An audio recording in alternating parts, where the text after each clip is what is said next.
Greetings and salutations, all of my fellow American sovereigns. This is the Vocational Science Freedom Saturday Night Civics and Sovereignty class, and tonight will be our second reading from a website titled USA versus US.info. This website has been up for a very long time.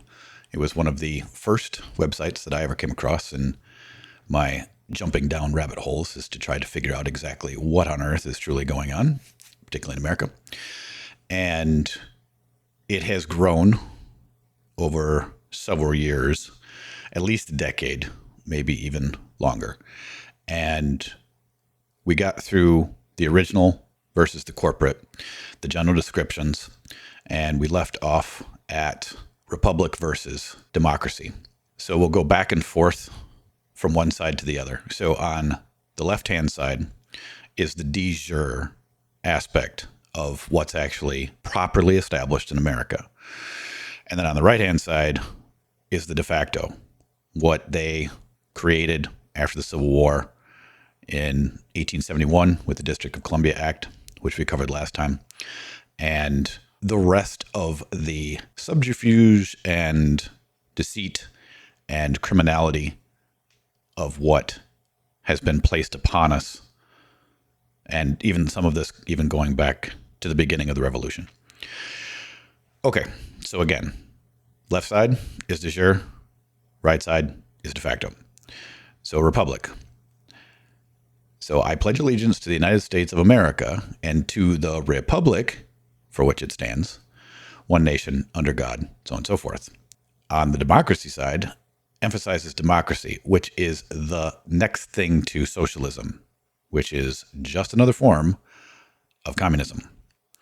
And if you'd like to, you can click here and read the Communist Manifesto. I'm not going to bother to do that right now, but I highly suggest that if none of you have read it, or those of you that have not read it, I highly suggest that you do read it, because it will explain quite a bit about what is actually going on right now. So on the left side, Republican means common rights form of government, government of the people and by the people. A republic is a self-governing forum wherein free, sovereign, moral, and enlightened people guarantee to one another and to all minorities the right and obligation to have, retain, and protect each other's God-given common law rights to life, freedom, liberty, and the pursuit of happiness. And I would also say in the protection of one's own property as well, in their separate capacities as free inhabitants and or as free sovereign people within a nation, state or nation, and or country, all by positively accepting the oaths as recipients of the oaths of those servants holding public office. So those that swear an oath and allegiance to uphold and protect the constitutions, both state and federal, those are called public trustees.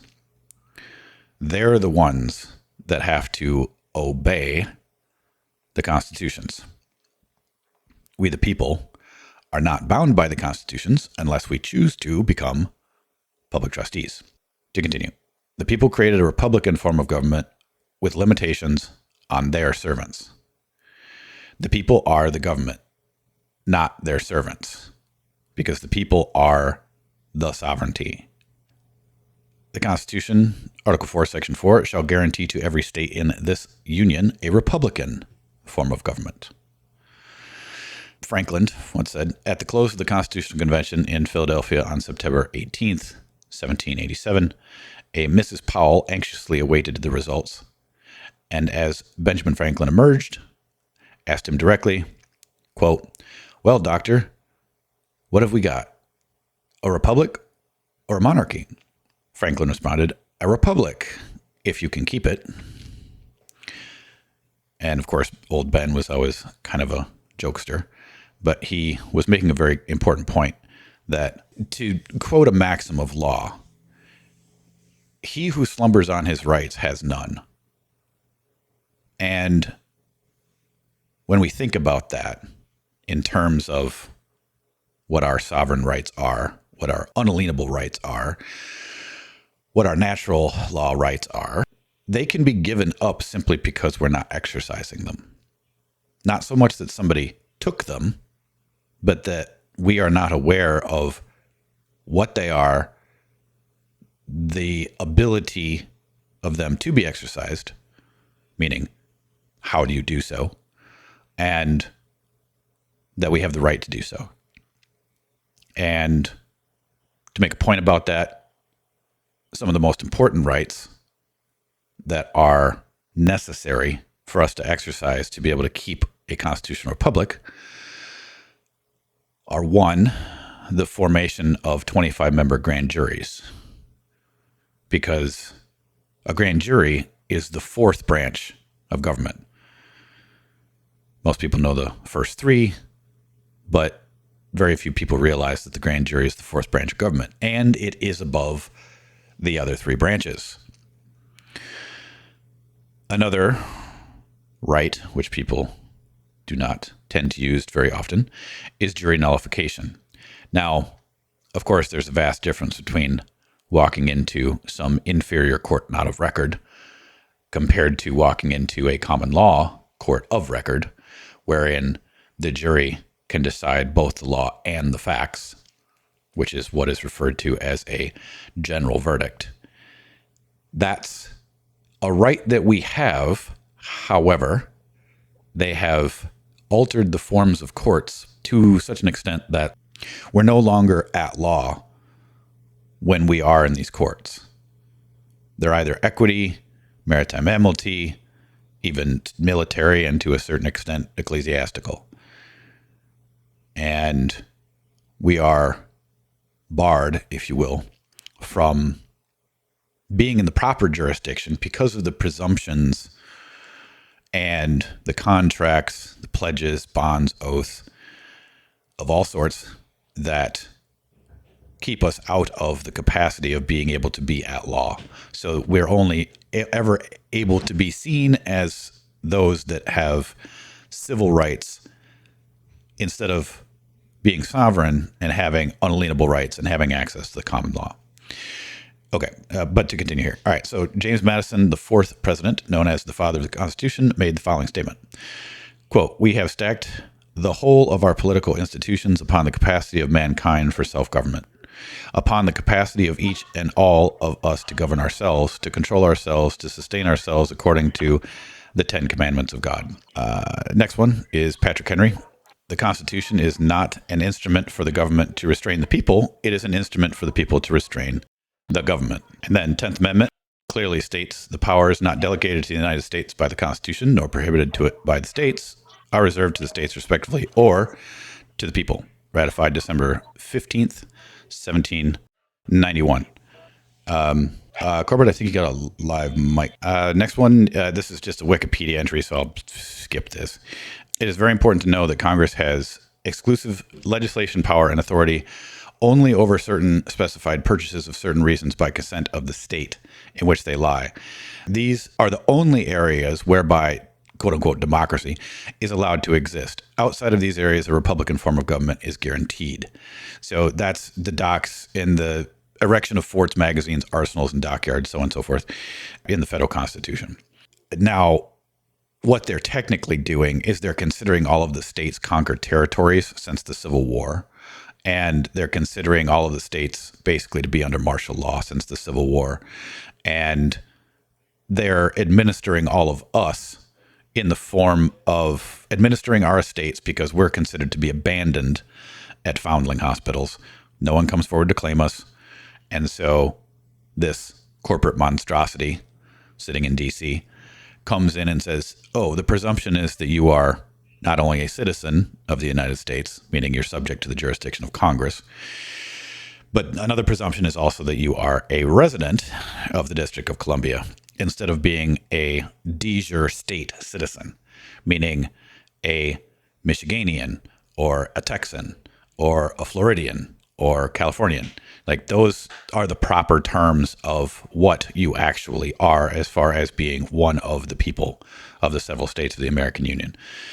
So, to continue, the Resistance Act of 1790 established the actual location of the district. I've never actually seen that act. I would be very interested into possibly reading that act because it's not something I've ever seen, and particularly because it deals with the term residence.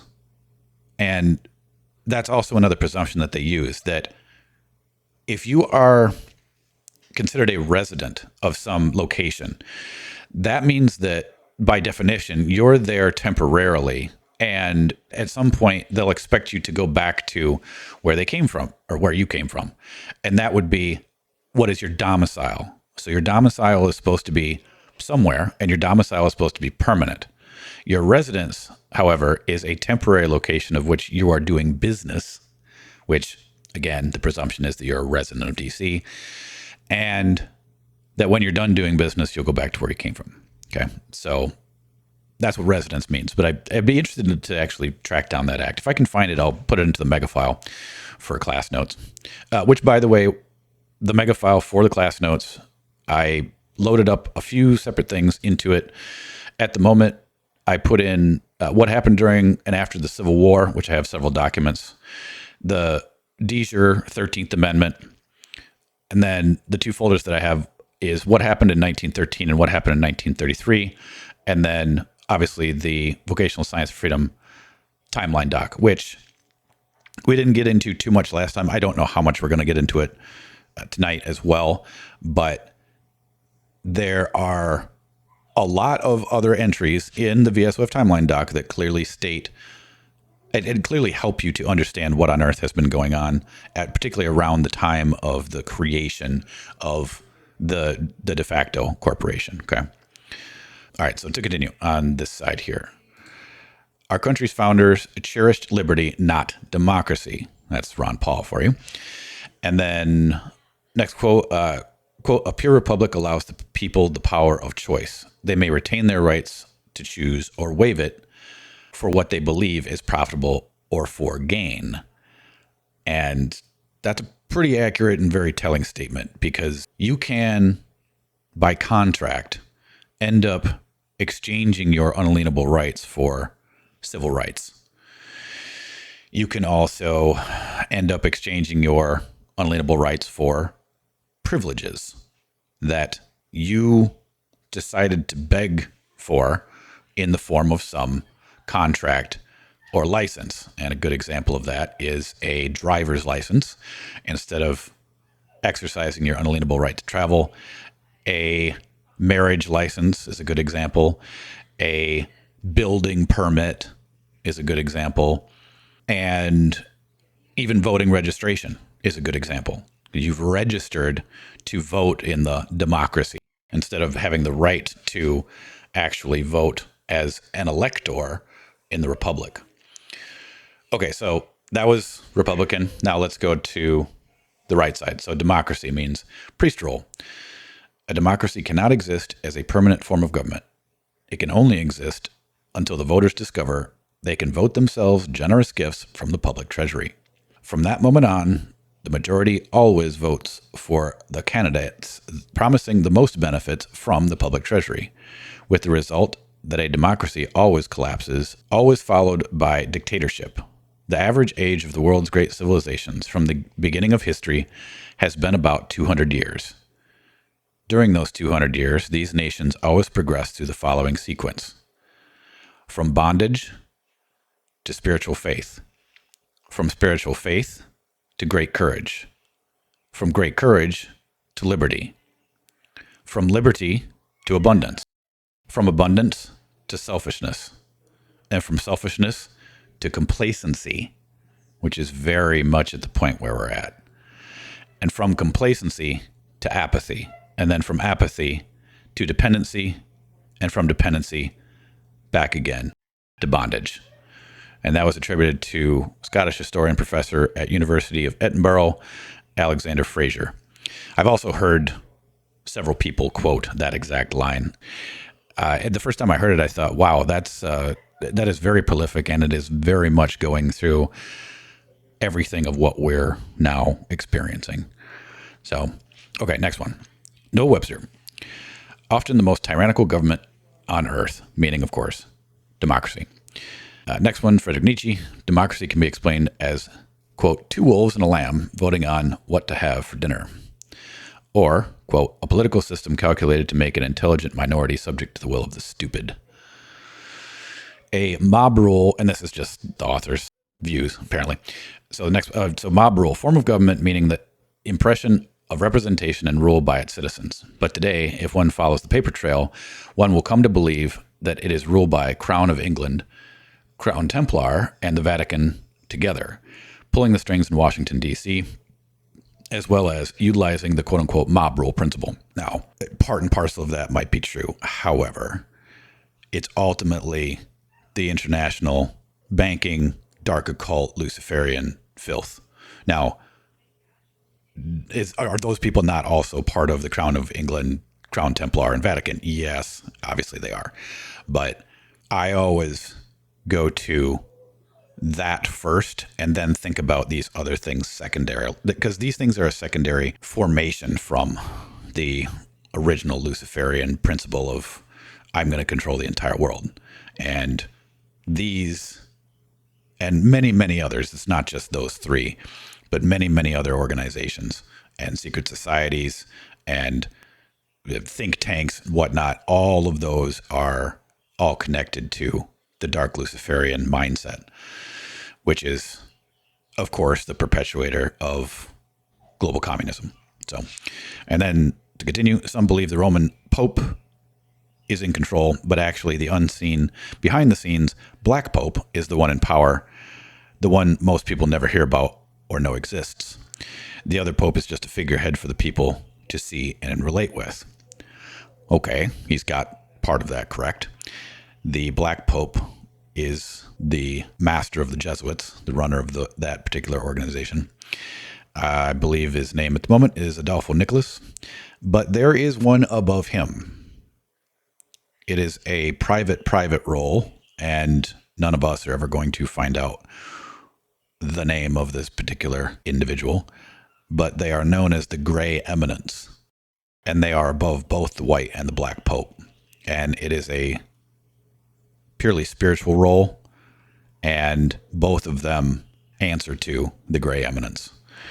So, okay, to continue, one must admire the craft of the priests, spawn of Satan, known as esquires, members of the court of St. James of the Middle Temple Bar of the Knights Templar, which is headquartered in the Crown, which is inside of the ancient walled city of London, and is a sovereign nation just like the Vatican and Washington, D.C., i.e. the third triad that controls the world. That was laid out, and we talked about that quite a bit when we went over the Zero Hedge article regarding the same subject not all that long ago. But the esquires are those that the original 13th Amendment do not allow to hold office in the United States of America. And that's the reason why they ghosted the original 13th Amendment.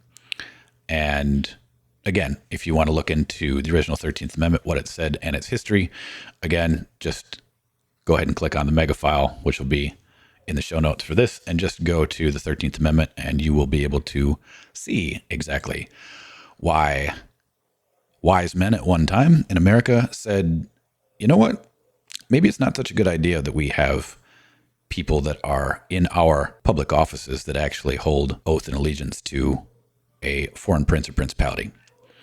Probably something we should, again, get rid of. All right, to continue. A large Egyptian symbol called an obelisk can be found in each of the three locations, the London financial area, the Vatican, and Washington, D.C., which is 550 feet tall and 5 5/2 inches. These three have been ruling the world and setting up the one world government system. These three places are not in UK, Italy, or USA. They are each their own separate city-state. The Rockefeller gravesite has an obelisk. Many national cemeteries have an obelisk. The New York City has one that is 70 feet tall and weighs 193 tons. And there's also various other obelisks hanging around in various different places that the dark occultists want to make a point about kind of staking their flag, if you will. And the obelisk symbolizes the sun god Amun-Re, Ra, as a petrified ray of the Aton, the sun disk. And I talked about Atonism and the cult of Aton a little bit in the last several episodes. However, if you honestly want to take a very deep dive, and far deeper than I could even explain, I did everybody a good deed, and I put onto the Odyssey page a playlist for Michael Tessarian's works. And in this whole series, Origins and Oracles, Michael Tessarian very well explains the cult of Aton, where they came from, how this got set up, and all of the connections, which are just far too vast for me to get into tonight. And considering it's also an entirely different subject. But if you want to learn about what that is and understand it, then I highly suggest just go to the VSOF Odyssey page and go to Michael Tessarian's works and make sure that you watch that, because it is a stunning revelation and connects a lot of dots, far more than I even knew existed until I watched that. All right, next one. There are two entities known as the Crown. One is the King's Corporation, set up to do the King's business and protect the King of England from liability. The other is the Knights Templar Temple, aka Crown Temple, or Crown Templar, a secret society. And again, those are the ones that run the Bar Association. And next, this doesn't look like a quote, but okay. So those in power behind the scenes dress up their candidates for office, help them get elected, and then control them while in office, supposedly giving you a choice when both major political parties and other parties are controlled by them. Their controlled major media is used to control and direct public opinion. So you wonder who is really in control? It's definitely not the people. And democracy is the road to socialism. Karl Marx. Plato postulated dictatorship naturally arises out of democracy. Yes, the Greeks had no great love for the idea of democracy. They realized what it was, which is why the Greek city-states were also forms of republic, and that the Greek city-states also had a very interesting way of dealing with juries.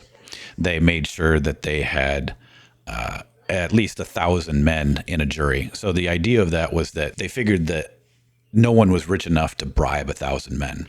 The Greeks definitely understood that democracy was nothing to put onto a pedestal. So, okay, next one down. Republican government is defined as one in which the powers of sovereignty are vested in the people and are exercised by the people, either directly or through representatives chosen by the people, to whom these powers are specifically delegated.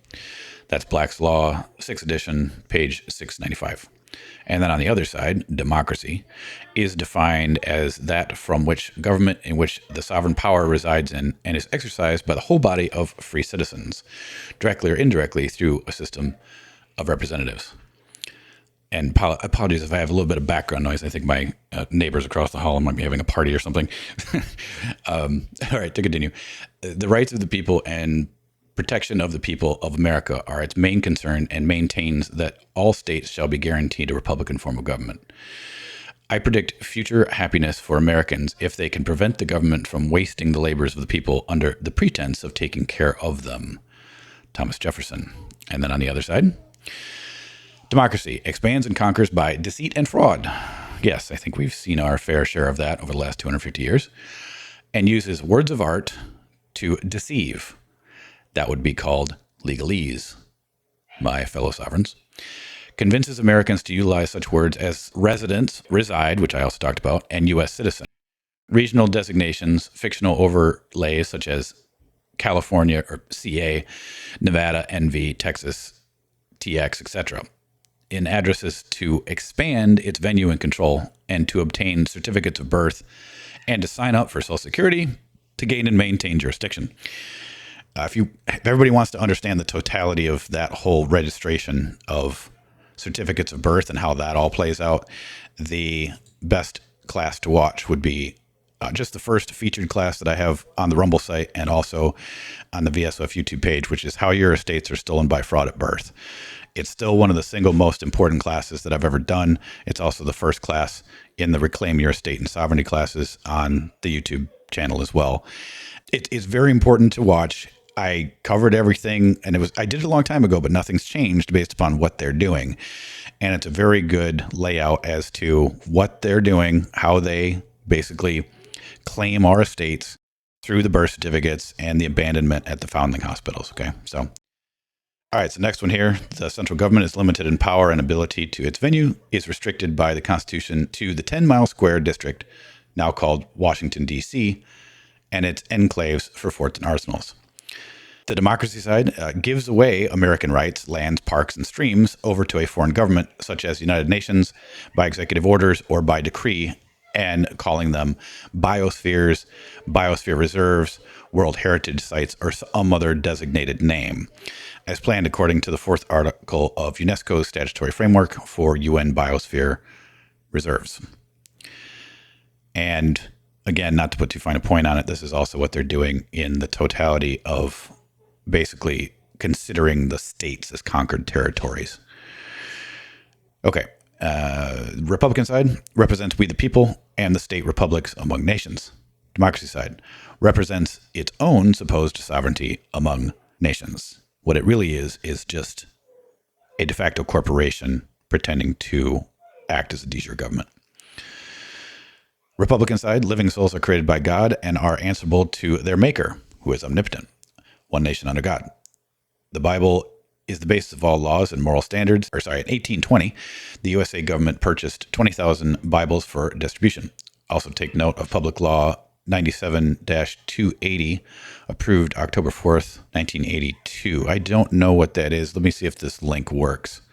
If this is, Congress declares Bible the Word of God, so on and so forth, joint revolution. Okay, I don't think I've ever actually read this before, seen this. Well, see, it's weird because they do things like this, and then they'll turn around and pass things like, the Noahide laws are in full force and effect. It's like, really?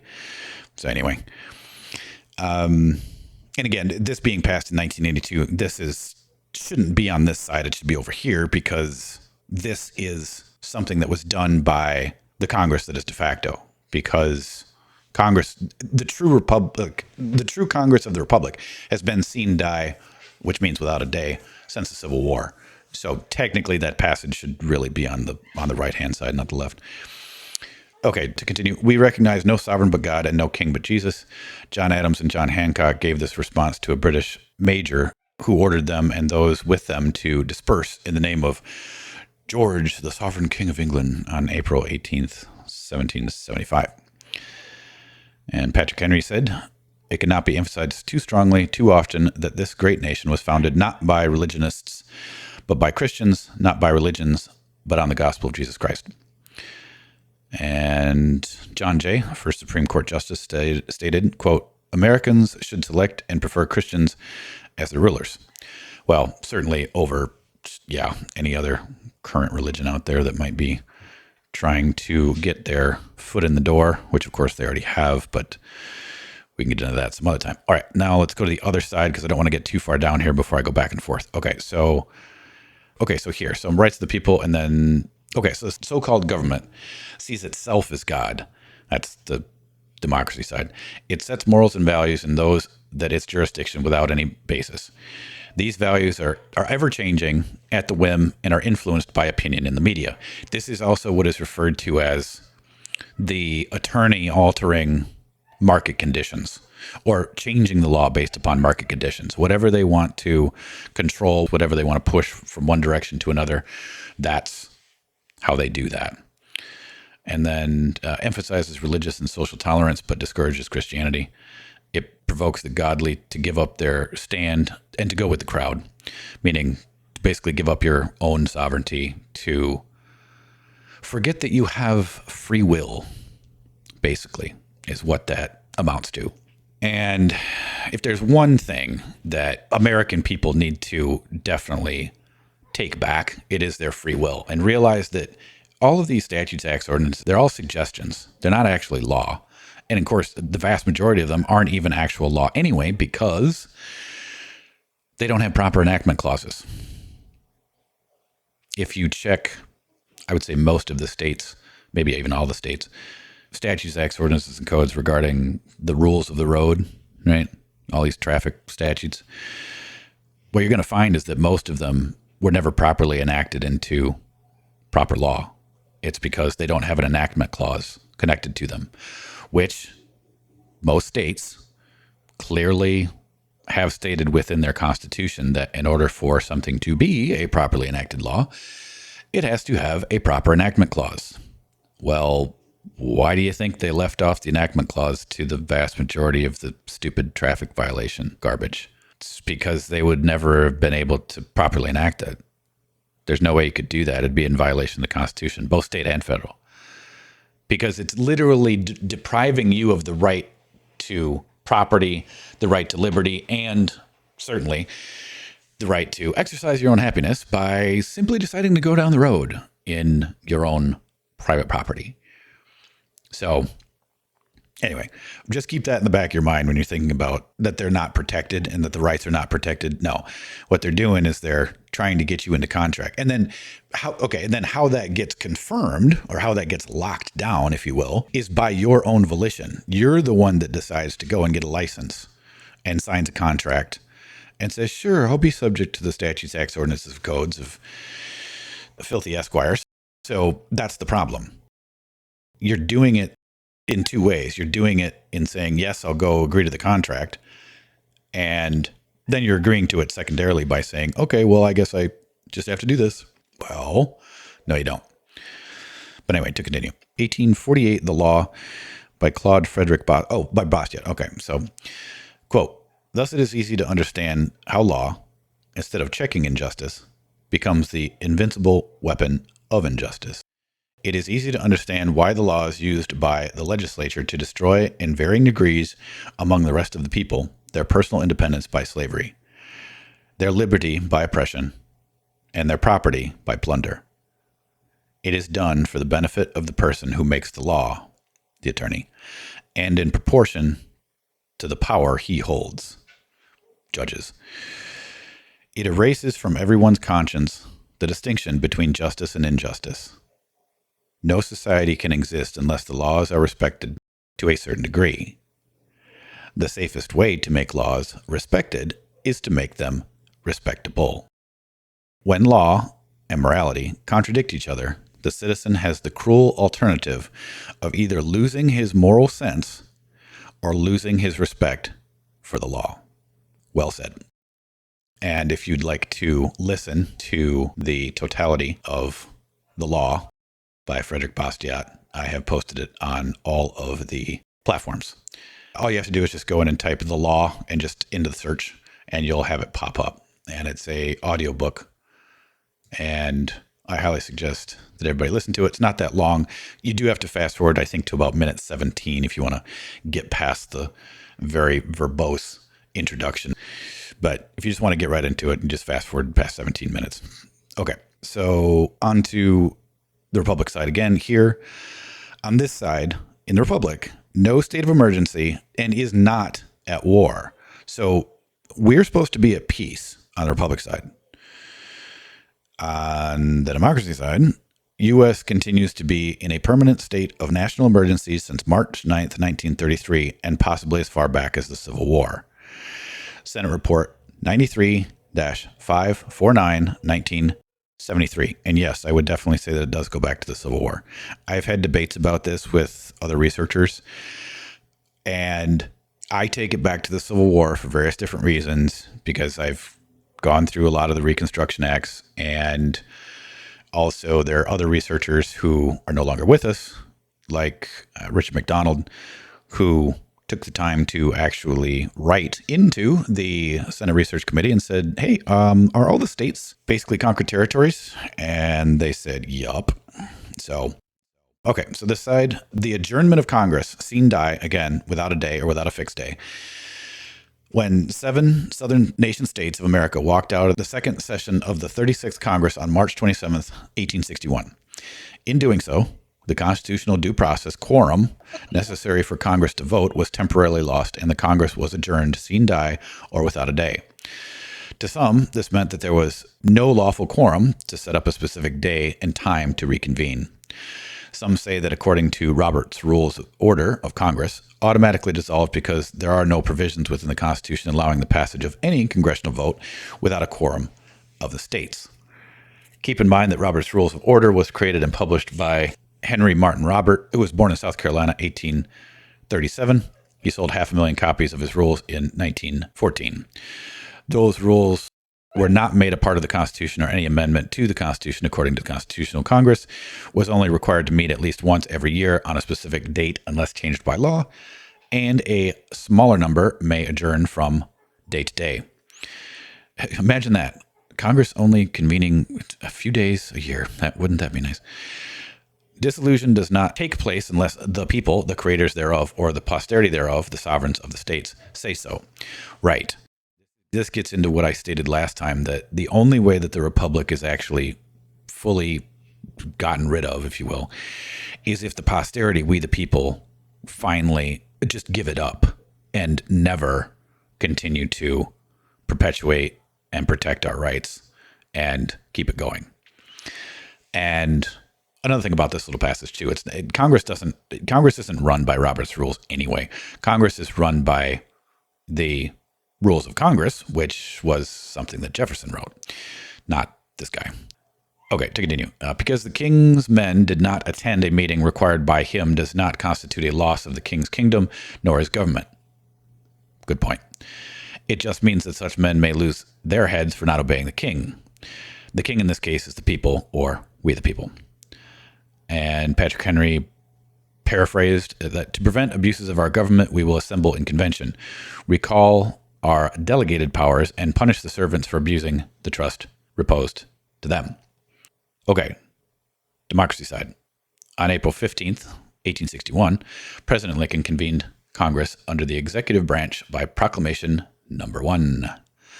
I do hereby, in virtue of the power in me vested by the Constitution, convene both houses of Congress. Caesar, president, is now in full control, even over the Senate, Congress. A presidential dictatorship has been imposed on U.S. citizens. The sad thing is, most American people do not yet realize it. This is the very reason why, if any of you have ever been to the Lincoln Memorial, or have even seen a picture of it, what is that depicting? One gigantic emperor on top of his throne, looking across a reflection pool to a gigantic Egyptian obelisk. Get it? Good.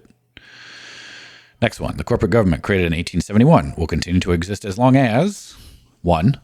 State of war or emergency exists. War on drugs, war on poverty, war on terrorism, war on Iraq, war on us, war on COVID, whatever. Number 2. The president does not terminate martial law or emergency powers by executive order or decree, which is exactly how it got started.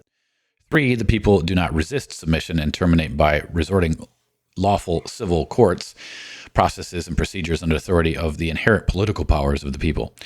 Yes, this is what I was talking about before, the difference between a court of record and a court not of record. On the de facto side, the 14th Amendment, for all intents and purposes, does not exist. On March 28th, 1861, Congress adjourned sine die and has never reconvened de jure. The original 13th Amendment, no title of nobility, approved by 13 of the 17 states, March 12th, 1819, and thereby ratified, is the last proper draft of a de jure amendment, but is not recognized by the corporate de facto United States. As I said, they did everything they possibly could to ghost that one. The original 13th Amendment prohibits esquires, attorneys, from holding positions of public office. The original 13th Amendment is also verbatim stated in the Articles of Confederation, people. You might want to go read it. Okay, next section gets into flag. Looks like this is pretty short, so we can probably cover this. Okay, United States of America military flag. Plain and simple, no gold fringe or other ornaments and symbols attached. Just to make a point here, this is what the civil flag looks like. So military and civil, two different things here. And then de facto side, not the original U.S. military flag, and it has the yellow fringe around it, which is the aspect of maritime admiralty type jurisdiction, and it is not supposed to be used on the land. Others say it's not a flag at all, but just a fiction. However, the gold fringe which surrounds the flag gives notice that the American flag has been captured and is now being used by corporate so-called government to notice of its jurisdiction. Another interesting thing about this that supposedly cannot be used on the land If you go to any courthouse in America, I don't care where it is. I don't care if it's county. I don't care if it's some state district court. I don't care if it's a federal court. Don't give a shit. Do yourself a favor. Go wandering around slowly the entire building. Somewhere on the outside of the building, you're going to find this little metal plaque, and it's going to be a high water mark. Now, are they doing that just as a jest? Are they doing it to say somehow, well, that's where the water could have been at some point in time, and we're all underwater? I don't know. I've never known. I've never cared for whatever reason they come up with their fuckery. I'm just telling you, it's there. Yeah, good point, Spectre. Spectre says, my favorite one is the courts in Miami. Yeah, go take a real close look at some pictures of the Miami court. It is literally a ship, but I'll leave that for you guys to go investigate. All right, this is your side. Prior to the 1950s, state republic flags were mostly flown. But when a USA flag was flown, usually only at USA facilities, it was one of the following. Military flag, horizontal stripes, white stars, and blue background, has no fringe, braided, tassel, eagle, ball, spear, etc. Civil flag, created in 1799 by Secretary of the Treasury Oliver Wolcott, intended for peacetime usage, denoting civil jurisdiction under the Constitution and common law. Has vertical stripes, blue stars on white background. Last flown before Civil War with a few exceptions. This 1913 postcard has a civil flag flying on the Customs House in San Francisco. Click on picture to enlarge. Okay, yep, there it is. Boop. If you guys can see that. Next one. Another example of the vertical stripes is the Coast Guard ensign flag, first flown by the Revenue Cutter Service in 1799 to distinguish revenue cutters from merchant ships. This flag was a symbol of law enforcement authority, not military authority.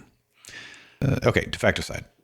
But the flag above, yellow fringe, appears to be a USA flag, but has one or more of the following. Gold fringe, gold braided cord, tassel, ball at the top of the pole, last cannonball fired, mainly used in induction centers. It has an eagle on top of the pole and a spear on top of the pole. Some people see them as ornaments, but all symbols have a meaning and purpose. Yes, absolutely. Flag law is absolute. The flag shown above is not described in Title IV of USC and therefore is illegal on land, except for maybe one, the president, since he is in charge of the naval forces on high seas, and two, naval offices and yards.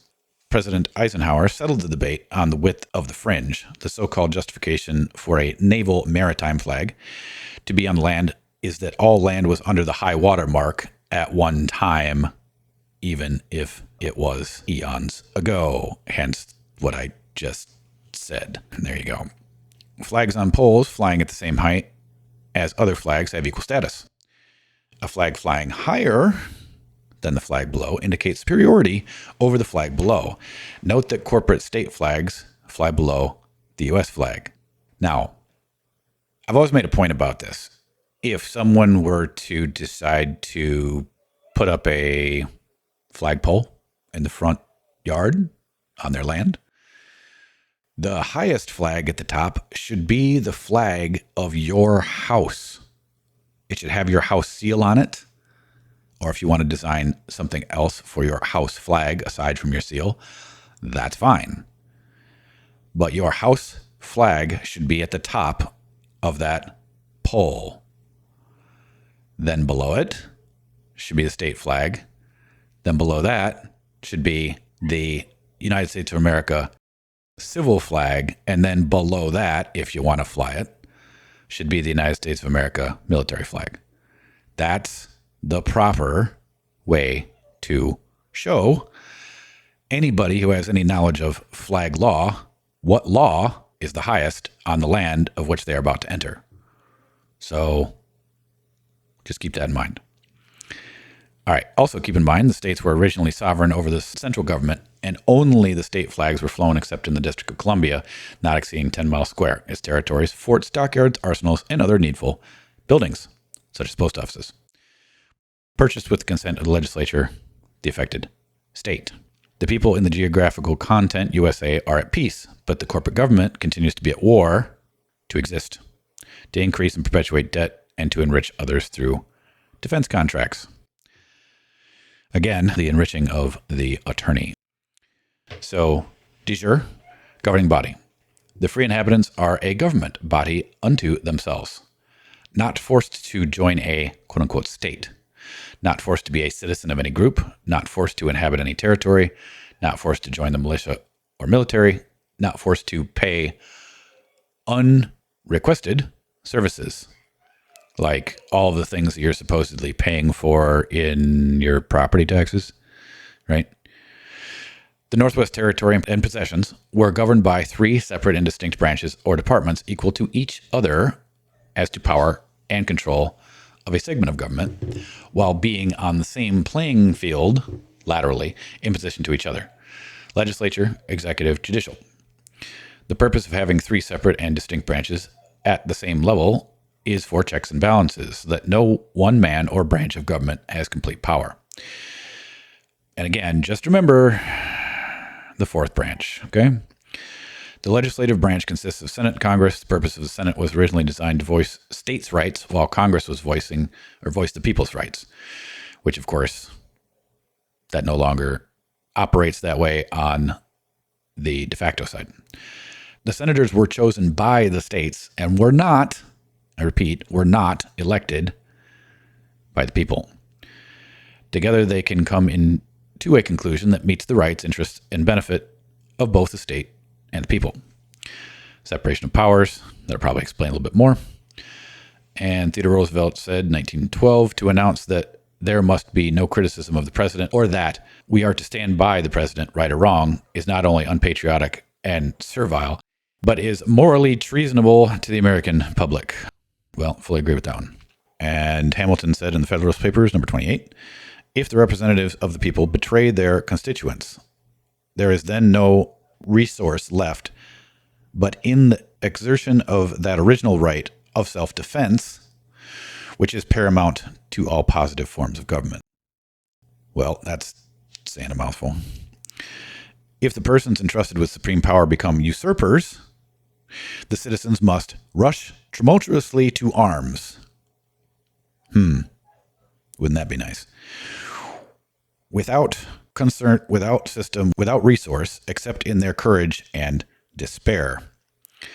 I'm very stunned that Hamilton would have said such a thing, but at least well said there, Mr. Hamilton, even though he was not the greatest of fellows for a lot of other reasons. Okay, that was de jure. Now de facto, governing body. The democracy. The president, a Caesar, rules by executive order, unconstitutional. Yep, starting with who? The biggest Caesar, Mr. Lincoln, sitting up on his throne. Congress and the courts are under the president. Did you ever wonder why Congress is ignored by the president? The president is the chief executive officer of the government corporation.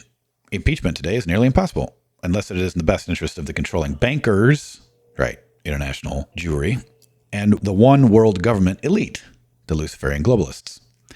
Also, what most people do not realize is that most courts today are legislative courts and not judicial. Exactly.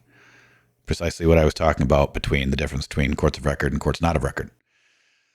And then on top of it, you have all of the filthy courts that were created by the Administrative Procedures Act, which are just totally unconstitutional, aren't even courts at all. They're just administrative shit shows where black robe priests of hell decide to sit on a bench and basically write law as to their conscience, basically as a chancellor. But I digress. All right, to continue. The so-called corporate Congress sits by resolution, not by positive law. True. Therefore, the position of power is as follows. President, CEO of the corporation sits as Caesar. Does not need congressional approval. 2. Legislature. The new Congress and Senate voices public opinion. 3. The so-called judicial, legislative, Article 1 courts opinionate what's best for the corporate so-called government and the elite.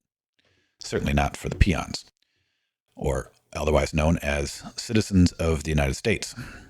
4. Non-existent judicial, Article 3 courts, except for special circumstances that benefit the elite.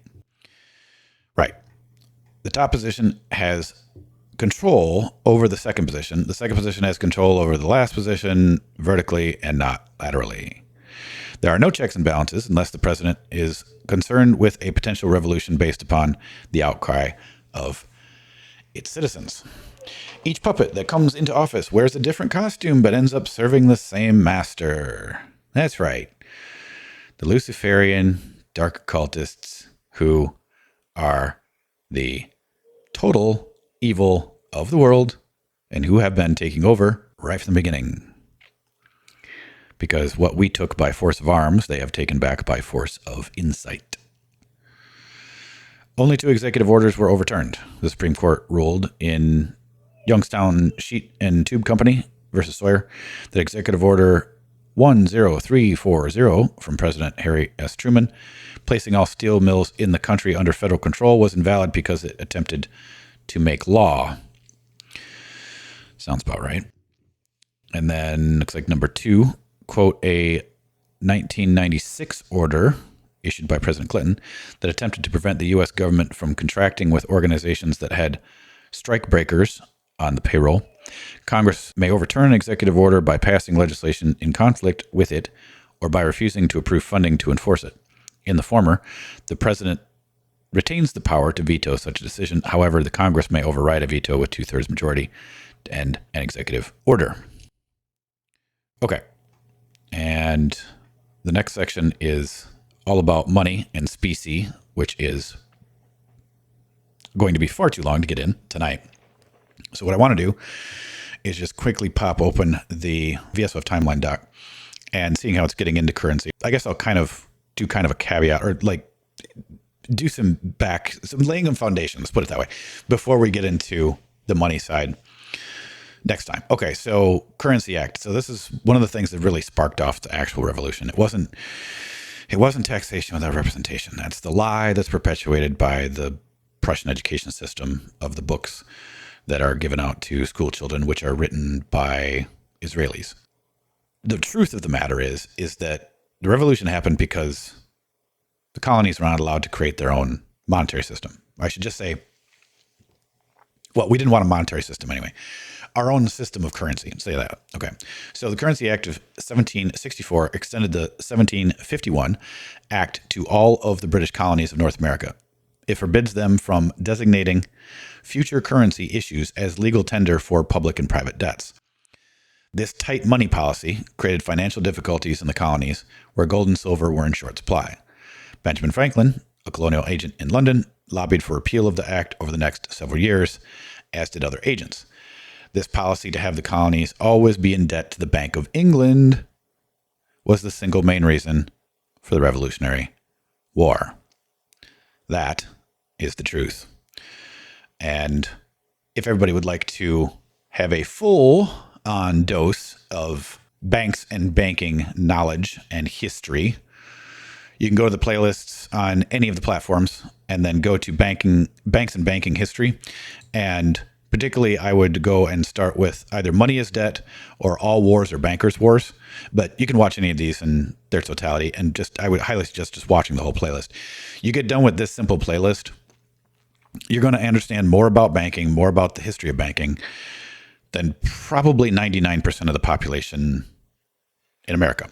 So I highly suggest that you guys do that if you want a little bit more into banks and banking. All right. So then next one here, 1765, Blackstone's Commentaries on the Laws of England is published. This book, more than any other, was purchased and read by more colonists than Englishmen. This book, along with a copy of the Geneva Bible in each colonist's home, was the foundation of legal knowledge in the American colonies. This should be the first book that you read to begin learning of the history of English and ultimately American common law and its power and use. Yes, a full deep dive into the Blackstone's Commentaries will help you understand a lot of the background prior to what we've been talking about within the USA versus US site. Okay, next one, 1769. Mayor Amstel Rothschild becomes court agent for Prince William of Hessen-Kassel, grandson of George II of England, cousin to George III, nephew of King of Denmark, and brother-in-law of King of Sweden. He is subsequently given permission by Prince William to hang a sign on the front of his business premises declaring that he is M.A. Rothschild by appointment court factor to His Serene Highness Prince William of Hanu And by the way, that's how the Rothschilds got started. And the rest of the Rothschild history of the creation of the House of Rothschild, because that's not their actual name. Their name was actually Bauer, is farther up in the timeline doc.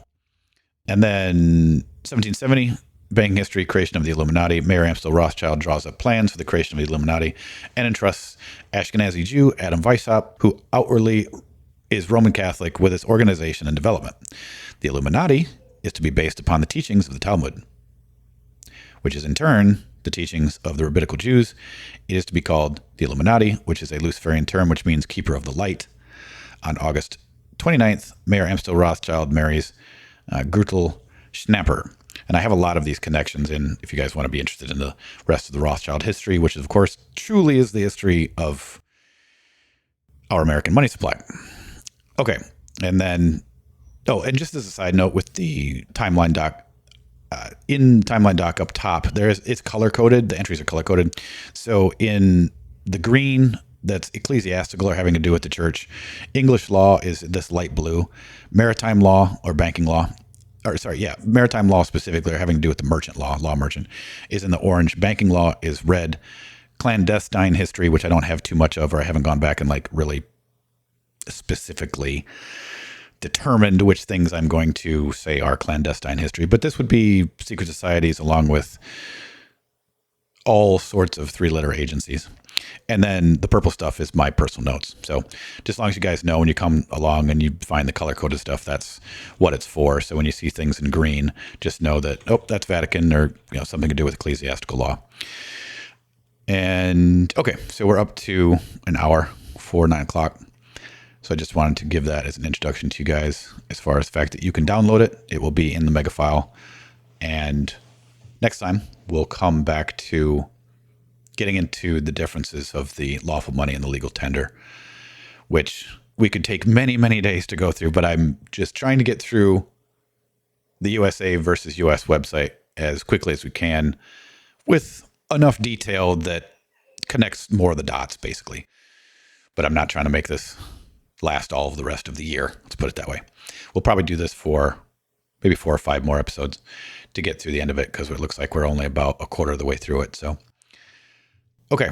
And so with that, again, if you guys would like to join the Vocational Science of Freedom, you can go to the vocationalscienceoffreedom.wordpress.com and click on the welcome package.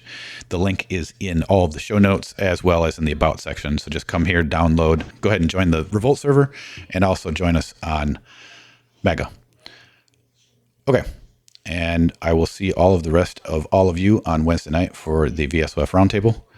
And until then, thanks for coming. Thanks for listening. Make sure to like and subscribe. And until next time, stay safe and stay sovereign.